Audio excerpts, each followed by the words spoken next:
Guys, আজকে ছিল আমাদের কলেজের 4th সেমিস্টারের ফাইনাল এক্সাম।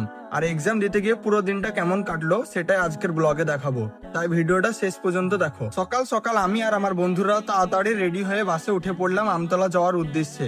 এবার আমাদের এক্সাম সেন্টার পড়েছিল আমতলা যতীন্দ্র রাজেন্দ্র কলেজে।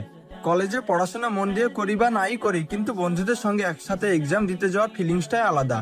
আর আমতলা রাস্তা, দুই পাশে সবুজ গাছপালা, একদম চোখ আর মন দুটোই ফ্রেশ হয়ে যায়। রাস্তার এই সুন্দর দৃশ্য দেখতে দেখতে পৌঁছে গেলাম আমতলা বাস স্ট্যান্ড।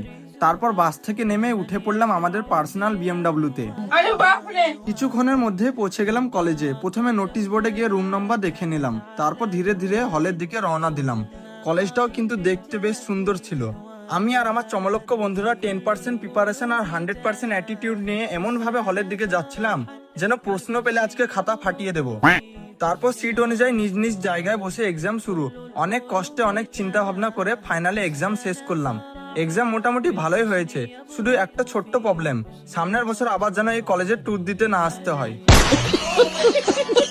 আর কলেজে স্যার ম্যাডামরা এমন কড়া গার্ড দিচ্ছিলেন, মনে হচ্ছিল আমরা এক্সাম হলে না, ভারত পাকিস্তানের বর্ডারে দাঁড়িয়ে আছি। যাই হোক, এক বুক কষ্ট আর অল্প একটু টেনশন নিয়ে বাইরে বের হলাম। আর বাইরে গিয়ে দেখি আমাদের পার্সোনাল বিএমডাব্লিউটা দাঁড়িয়ে আছে, তাই দেরি না করে ঝটপট চেপে পড়লাম। আর সেখান থেকে চলে গেলাম আমতলা বাস স্ট্যান্ড। আর বাস স্ট্যান্ড থেকে বাস ধরে চলে গেলাম বাড়ির উদ্দেশ্যে। সো গাইজ, আজকের ব্লগ এই পর্যন্তই। ভিডিওটা ভালো লাগলে একটা লাইক, কমেন্ট আর শেয়ার করতে ভুলবে না।